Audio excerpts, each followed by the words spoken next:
আমরা দুজনে বেরিয়ে পড়েছি একটা ভূত বাগানের উদ্দেশ্যে। চলো তোমাদেরও দেখাবো এই ভূত বাগানে কি আছে। আর খুব ভয়ানক একটা জায়গা।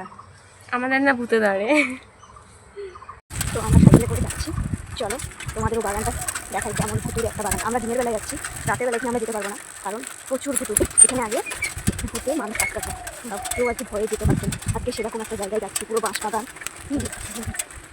এই যে এই পাড়াটা দিয়ে আর কি যেতে হয়, এই আর কি ভুতুরের জায়গায়। তার আমরা পাড়ার মধ্যে এখন আছি, তারপর আমরা যাব। চলো তোমাদের দেখিয়ে আসি ভুতুর বাগান।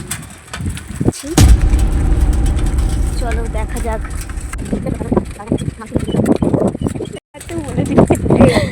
এইটাই হচ্ছে ভুতুরের রাস্তা।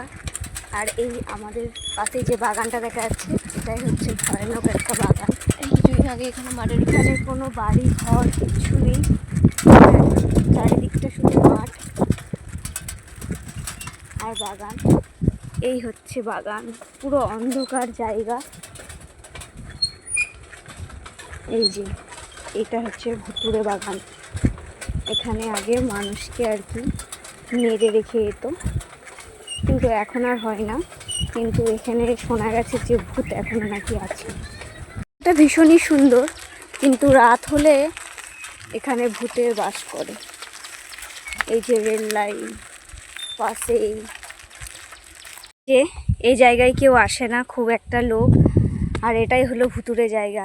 এই রেল লাইনটাও খুব ডেঞ্জারাস, এখানে অনেক মানুষ সুসাইড করেছে। এই যে রেল লাইন, একটু পরে ট্রেন আসবে, তোমাদের দেখাবো ট্রেন আসলে। দেখো কোনো মানুষজন নেই আশেপাশে, একটাও মানুষ দেখতে পাচ্ছ? একদম শুনশান জায়গা।